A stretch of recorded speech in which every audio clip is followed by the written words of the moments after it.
আসসালামু আলাইকুম। সংবাদে আপনাদের সবাইকে স্বাগতম জানাচ্ছি আমি নুসরাত। শুরুতেই সংবাদ শিরোনাম। সেনাবাহিনীর গোপন সূত্রে জানা গেছে, স্বরাষ্ট্র উপদেষ্টা পুলিশ, ফায়ার সার্ভিস, পাসপোর্ট, আনসারের পদোন্নতিতে তার বিরুদ্ধে বস্তায় বস্তায় টাকা ঘুষ নেওয়ার অভিযোগ পাওয়া গেছে।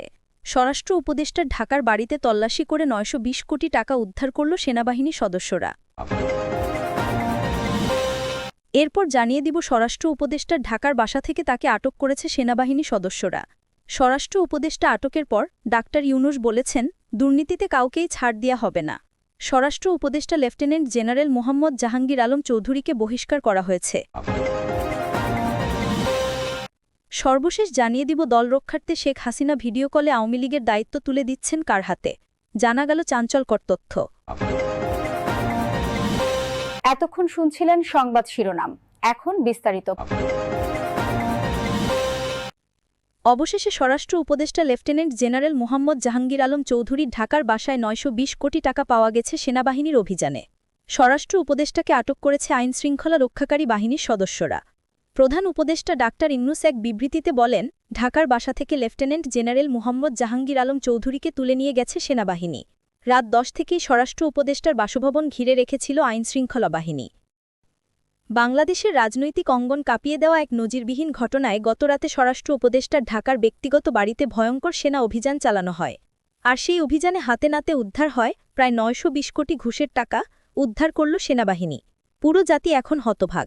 বিশ্বস্ত গোয়েন্দা তথ্যের ভিত্তিতে সেনাবাহিনী জানতে পারে, স্বরাষ্ট্র উপদেষ্টা পুলিশ, ফায়ার সার্ভিস, পাসপোর্ট, আনসারির পদোন্নতিতে তার বিরুদ্ধে বস্তায় বস্তায় টাকা ঘুষ নেয়ার অভিযোগ পাওয়া গেছে। এই সূত্রের ভিত্তিতে সেনাবাহিনী স্বরাষ্ট্র উপদেষ্টা লেফটেন্যান্ট জেনারেল মোহাম্মদ জাহাঙ্গীর আলম চৌধুরীর বাড়িতে সেনাবাহিনীর একটি বিশেষ টাস্কফোর্স রাত ১০টার কিছু পর বাড়িটি ঘিরে ফেলে।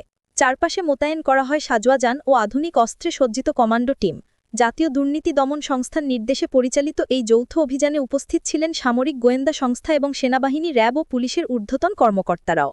এলাকাবাসী প্রথমে ভেবেছিল হয়তো সন্ত্রাস বিরোধী কোনো অভিযান চলছে, কিন্তু ভোরের আলো ফুটতেই সবাই জানতে পারে অভিযানের লক্ষ্য ছিল স্বরাষ্ট্র উপদেষ্টার নিজস্ব বাড়ি। রাত ১০টা ১০ মিনিটে শুরু হওয়া এই অভিযান চলে প্রায় ৬ ঘণ্টা ব্যাপী। অভিযানে অংশ নেওয়া সেনা কর্মকর্তারা জানিয়েছেন, বাড়ির বেসমেন্টে তৈরি বিশেষ ভল্ট রুম থেকে বের করা হয় বাক্সের পর বাক্স ভরা নগদ টাকা। সেখানে ছিল বাংলাদেশি টাকার পাশাপাশি মার্কিন ডলার, ব্রিটিশ পাউন্ড ও সৌদি রিয়াল। একটানা কয়েক ঘণ্টা গণনা শেষে হিসাব দাঁড়ায় প্রায় ৯২০ কোটি টাকা। উদ্ধারকৃত অর্থ বিশেষ নিরাপত্তার মধ্যে বাংলাদেশ সেনাবাহিনীর একটি গাড়িতে করে নিয়ে যাওয়া হয়। সব মিলিয়ে হিসাব অনুযায়ী প্রায় ৯২০ কোটি টাকা পাওয়া গেছে বলে প্রাথমিকভাবে নিশ্চিত হওয়া গেছে। অভিযান শেষে এক ব্রিফিংয়ে সেনাপ্রমুখ ওয়াকারুজ্জামান এবং রাষ্ট্রপতি শাহাবুদ্দিন চুপ্পু বলেন, জনগণের অর্থ আত্মসাতের যে কোনো অভিযোগ আমাদের জন্য গুরুত্বপূর্ণ। আদালতের অনুমতি নিয়েই আজকের অভিযান চালানো হয়েছে। এ যেন এক পরিবারের লোভের ভয়ঙ্কর চিত্র, যা গোটা জাতিকে স্তব্ধ করে দিয়েছে। স্বরাষ্ট্র উপদেষ্টা এত নীতিবান কথা বলে, আর তোলে তোলে এত টাকা ঘুষ নেয়, পুলিশের পোস্টিং করায়। অভিযানের সময় স্বরাষ্ট্র উপদেষ্টা লেফটেন্যান্ট জেনারেল মোহাম্মদ জাহাঙ্গীর আলম চৌধুরী বাড়িতেই ছিলেন। সেনা সদস্যরা যখন ভল্ট খুঁড়ে টাকার স্তূপ বের করে আনছিলেন, তখন তিনি দৃশ্যত ভেঙে পড়েন। পরে অসুস্থতার ভান করে মেডিকেল টিম ডাকার চেষ্টা করেন, কিন্তু সেনা কর্তৃপক্ষ স্পষ্ট জানিয়ে দিয়েছে, এই অর্থের হিসাব স্বরাষ্ট্র উপদেষ্টাকে দিতে হবে। তার স্ত্রী ও পরিবারের কয়েকজন সদস্যকেও জিজ্ঞাসাবাদ করা হয়েছে। তবে সরকারের পক্ষ থেকে জানানো হয়েছে, এ অভিযান সম্পূর্ণ নিরপেক্ষ এবং বিচারিক প্রক্রিয়ার অধীনে অনুমোদিত। প্রধানমন্ত্রী কার্যালয়ের মুখপাত্র এক বিবৃতিতে বলেন, কেউই আইনের ঊর্ধ্বে নয়।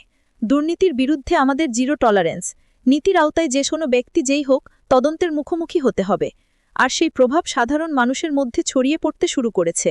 ঠিক রাতের সময় আনুষ্ঠানিকভাবে ঘোষণা আসে, স্বরাষ্ট্র উপদেষ্টা লেফটেন্যান্ট জেনারেল মোহাম্মদ জাহাঙ্গীর আলম চৌধুরীকে স্বরাষ্ট্র উপদেষ্টা পদ থেকে বহিষ্কার করা হলো। এই ঘোষণা দেওয়ার সঙ্গে সঙ্গে আওয়ামী লীগের নেতাকর্মীরা চাঙ্গা হয়ে উঠেছে। শেখ হাসিনা বার্তা দিলেন, আপনারা যে যেখানে আছেন, যার কাছে যা আছে তাই নিয়ে বাংলাদেশ থেকে উপদেশদের তাড়িয়ে দিন। আওয়ামী লীগ সরকার ছাড়া দেশ চালাতে পারবে না। ঢাকার প্রতিটি স্থানে আগুন জ্বালিয়ে হরতাল শুরু হয়ে গেছে আওয়ামী লীগের। অন্যদিকে সবার মুখে একটাই কথা, শেখ হাসিনা সরকার বারবার দরকার। আর জয় বাংলা বলে উপদেশদের উপর হামলা, সরকার পালাবার সময় হয়ে গেছে। শেখ হাসিনা দেশে আসবেই ইনশাআল্লাহ। সবার মুখে দেশকে বাঁচাতে হলে শেখ হাসিনাকে দরকার। আওয়ামী লীগের নেতাকর্মীরা জয় বাংলা বলে স্লোগান দিচ্ছে। পুলিশ রাস্তার পাশে বাড়ি দাঁড় করে দেখছে আওয়ামী লীগের তাণ্ডব, এবং উপদেশদের বাসভবনে হামলা করছে নেতাকর্মীরা। পুলিশ, র্যাব, সেনাবাহিনী চায় আওয়ামী লীগ আবার ক্ষমতায় আসুক। স্বরাষ্ট্র উপদেষ্টা লেফটেন্যান্ট জেনারেল মুহাম্মদ জাহাঙ্গীর আলম চৌধুরীর কারণে দেশ অচল হয়ে পড়েছে। দেশে আবার জ্বালাও পোড়াও শুরু হয়ে গেছে। রাজনৈতিক বিশ্লেষকরা মনে করছেন এই অভিযান দেশের রাজনীতিতে নতুন উত্তাপ ছড়াবে। স্বরাষ্ট্র উপদেষ্টার মতো একজন মানুষ এতদিন নীতিবান বক্তব্য দিয়ে আসছেন, আর তার বাড়িতে 920 কোটি ঘুষের টাকা পাওয়া গেল। আবার অন্যদিকে কিছু রাজনৈতিক বিশ্লেষকরা মনে করছেন সেনাপ্রমুখ এবং রাষ্ট্রপতি সব দলের নেতা কর্মী ও উপদেশদের ফাঁসিয়ে আওয়ামী লীগকে ক্ষমতায় আনবে। সকালে স্বরাষ্ট্র উপদেষ্টার বাড়িতে অভিযানের খবর প্রকাশ হওয়ার সঙ্গে সঙ্গে সামাজিক যোগাযোগ মাধ্যমে ঝড় বয়ে যায়। হাজারো মানুষ লিখছেন, স্বরাষ্ট্র উপদেষ্টার মতো ব্যক্তি যদি দুর্নীতির এমন গভীরে ডুবে থাকেন, তবে সাধারণ মানুষ কাকে বিশ্বাস করবে। অনেকে ক্ষোভ প্রকাশ করে বলছেন, 920 কোটি টাকা দিয়ে দেশের কতগুলো হাসপাতাল, স্কুল ও ব্রিজ বানানো যেত। বিশেষজ্ঞরা মনে করছেন এই ঘটনা বাংলাদেশের ইতিহাসে এক টার্নিং পয়েন্ট। সেনাপ্রমুখ ওয়াকারুজ্জামান কয়েকদিন আগে বলেছিলেন, দুর্নীতি দমনে কারো প্রতি রেহাই দেওয়া হবে না। স্বরাষ্ট্র উপদেষ্টা লেফটেন্যান্ট জেনারেল মুহাম্মদ জাহাঙ্গীর আলম চৌধুরীর বাড়িতে অভিযান চালিয়ে টাকা উদ্ধার করে তিনি সেই প্রতিশ্রুতির বাস্তব প্রমাণ দিলেন। বিএনপি মহাসচিব বলেছেন, স্বরাষ্ট্র উপদেষ্টার আসনে বসে যে ব্যক্তি দুর্নীতির পাহাড় বানিয়েছেন, তিনি রাষ্ট্রদ্রোহী ছাড়া আর কিছু না। এনসিবির পক্ষ থেকেও কঠোর প্রতিক্রিয়া এসেছে। স্বরাষ্ট্র উপদেষ্টা লেফটেন্যান্ট জেনারেল মুহাম্মদ জাহাঙ্গীর আলম চৌধুরী আপাতত গৃহবন্দী আছেন, তবে তার বিরুদ্ধে আনুষ্ঠানিক মামলা হবে কিনা সেটাই এখন দেশের সবচেয়ে আলোচিত প্রশ্ন। সেনা সূত্র বলছে, উদ্ধারকৃত অর্থের উৎস এবং কোথায় পাঠানো হচ্ছিল তারও খোঁজ চলছে। সাধারণ মানুষের কণ্ঠে এখন একটাই সুর, দ্রুত বিচার চাই। তারা মনে করছে শুধু অর্থ উদ্ধারে থেমে গেলে চলবে না, এই ঘটনার সঙ্গে জড়িত সব ব্যক্তি ও গোষ্ঠীকে আইনের আওতায় আনতে হবে। বাংলাদেশের রাজনৈতিক ইতিহাসে এটা নিঃসন্দেহে কালো অধ্যায়। স্বরাষ্ট্র উপদেষ্টার বাড়ি থেকে 920 কোটি টাকা উদ্ধার মানে রাষ্ট্রীয় শীর্ষ আসন দুর্নীতির দুষ্টচক্রে নিমজ্জিত। তবে একই সঙ্গে এই অভিযান জাতিকে নতুন এক আশার আলো দেখিয়েছে। যত বড় ক্ষমতাবানই হোক, আইনের চোখ ফাঁকি দেওয়া আর সম্ভব নয়। আজকের এই ঘটনা প্রমাণ করে দিয়েছে, দুর্নীতির শেকড় যত গভীরই হোক, সেনাবাহিনী চাইলে তা উপড়ে ফেলতে পারে। এখন প্রশ্ন শুধু একটাই, এই পথ ধরে কি সত্যিকারের দুর্নীতিমুক্ত বাংলাদেশ গড়ে উঠবে?